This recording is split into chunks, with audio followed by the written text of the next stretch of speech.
Hey everybody, KMO here with another Out of My Head video.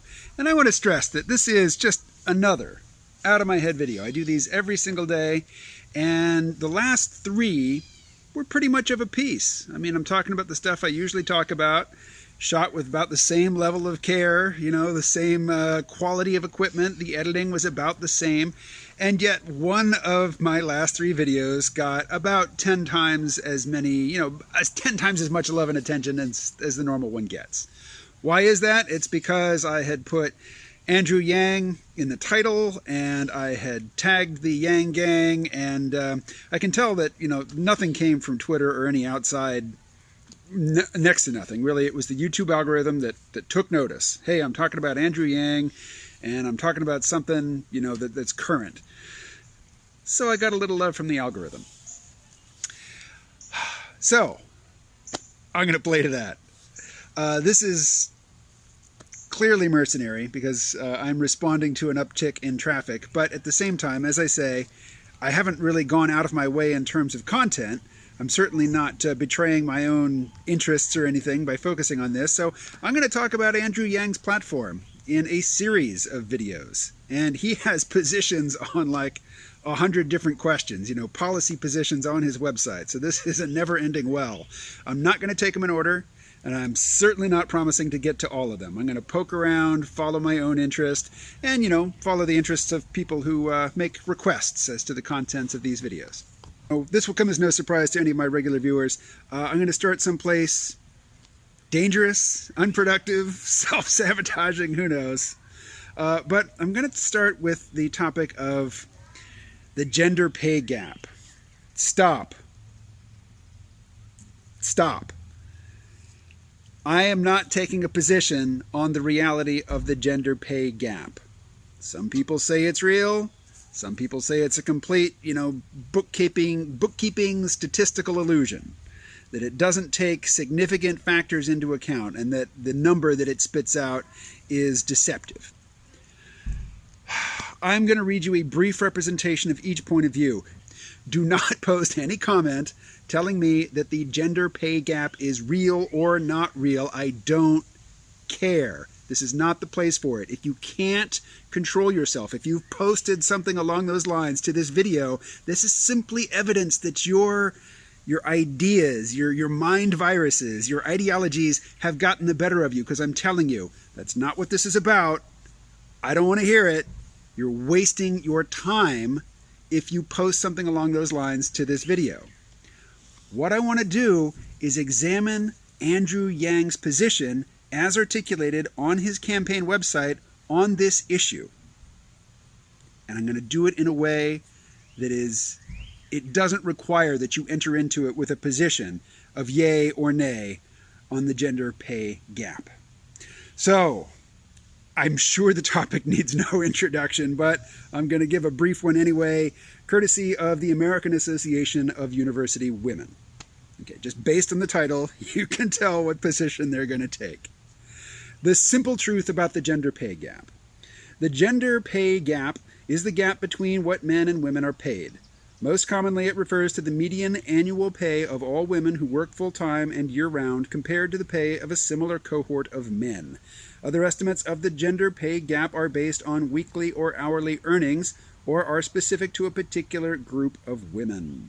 So, here it is as a mathematical formula. Basically, women pay a 20% vagina tax. If you go to the workplace with a vagina, your paycheck will be 20% lower than if you went into the workplace with a penis. Debunking. The gender pay gap is a cottage industry on the internet. There's a million things I could go to represent the other side, but I'm going to go to Forbes magazine. Why?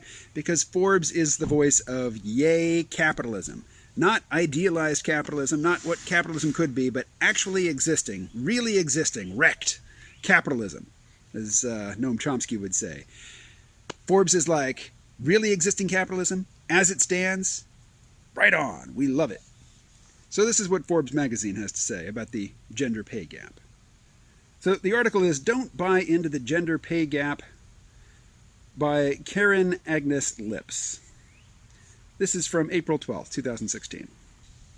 She basically starts off describing what the gender pay gap is, and then She states, using the statistic that women make 78 cents on the dollar as evidence of rampant discrimination has been debunked over and over again. That statistic doesn't take into account a lot of choices that women and men make. Education, years of experience, and hours worked that influence earnings. If we want to have a fruitful discussion about a gender wage gap, we should have it after the comparison is adjusted for those factors. In a 2013 Slate article, Hannah Rosen, author of The End of Men, for example, wrote, quote, "The official Bureau of Labor Department statistics show that the median earnings of full-time female workers is 77% of median earnings for full-time male workers. But that is very different than 77 cents on the dollar for doing the same work as men. The latter gives the impression that a man and a woman standing next to each other doing the same job for the same number of hours get paid different salaries. That's not at all the case. Full-time officially means 35 hours, but men work more hours than women. That's the problem. We could be comparing men working 40 hours to women working 35 hours. So now, let's pop on over to Andrew Yang's campaign website and see what his official position is on this issue. Policy: fight for equal pay. For most of this country's history, marginalized groups were either not allowed to participate in certain jobs or their opportunities in those professions were limited. This legacy persists today, not only in the opportunities afforded to people, but also in the compensation people receive for performing the same work. This is stupid. People should receive equal pay for doing equal work. While federal law recognizes this, we're still far from achieving it in practice. There's a lot of fuzziness around the 80 cents to the dollar stat, especially once you take race as well as gender into account. But the simple fact remains that women, especially Black, Hispanic, and Native American women, earn much less than their male co-workers. Laws that prevent employers from retaliating against workers who share salary data, and others that force employers to disclose that information, are band-aids that try to account for the issue on the back end. The federal government must do more to ensure that anyone performing the same work in substantially similar situations should receive equal pay. I just want to read that last sentence again. It's not the last sentence I'll read from the website, but it's important. The federal government must do more to ensure that anyone performing the same work in substantially similar situations should receive equal pay. Think about this sentence. Think about it from the perspective of somebody who believes that the gender pay gap is real, and from the perspective of somebody who thinks that it isn't real. If you think it's real, do you agree that the federal government must do more to ensure that anyone performing the same work in substantially similar situations should receive equal pay? If you think it isn't real, but you recognize that a lot of people think it is real, do you disagree with this statement? Should the federal government not do more to ensure that anyone performing the same work in substantially similar situations gets the same amount of money for that work?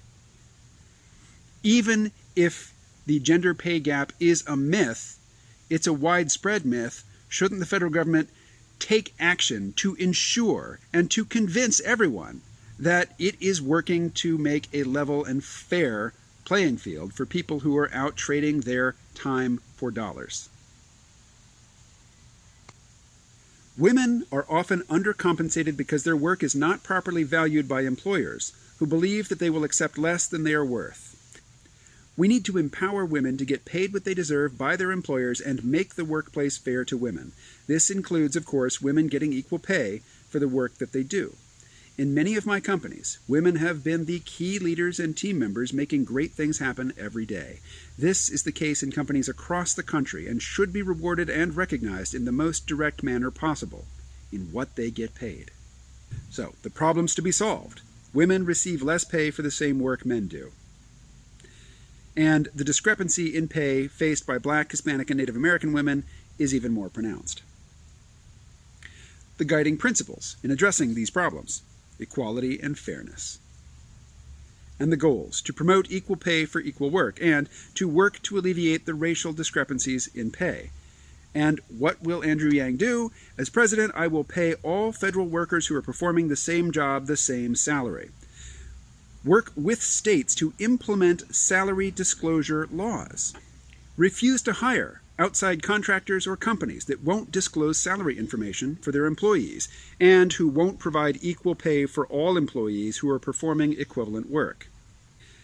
And finally, pilot studies to see if different policies result in more equitable hiring and pay in the federal workforce. For example, blind hiring, 360-degree review promotion, etc. So this, I haven't read through all of Andrew Yang's policy proposals or positions yet, but something that I see in the ones that I have read so far is, I'm going to look at this. We're going to look at things numerically, statistically, scientifically, and we're going to see what's what. And I don't object to that in any way, shape, or form. Personally, I think this page actually does state something that is false as if it's true. The problems to be solved. Women receive less pay for the same work men do. Personally, I don't believe that's the case. And, we've all worked in environments where lots of people assume gender doesn't exist, assume race doesn't exist. You have humans. They're slotted into their cubicles. They are all tasked with the same job, and they go about it from the start of their day to the end of their day, 5 days a week. You know from personal experience, even if you're all getting the same money, even if you all have the same job description and rank, the people are not doing equal work.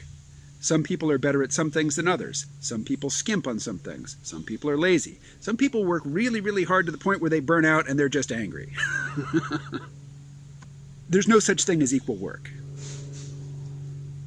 And a private employer, not a government employer, but a private employer, does this person have the right to determine for themselves how much they think a particular employee's labor is worth to them and pay accordingly? My intuitive answer is yes, but I'm open to argument. But let me stress that that opinion that I'm reporting is loosely held. I'm not married to it. I'm not selling it to anybody. I'm just stating that's how things seem to me intuitively, but I'm interested. I am genuinely interested to see solid research which accounts for all the discrepancies between the situations of the people who are receiving different pay. I'd be very interested to see the results of such research. And if Andrew Yang wants to sponsor that as president, I'm all for it. All right. While I'm in an idyllic position visually in terms of auditory distraction, this is not a good environment, so I will continue no further. But if you have a particular piece of Andrew Yang's policy platform that you would like me to take a look at and comment on, make a comment below, and I will talk to you again tomorrow.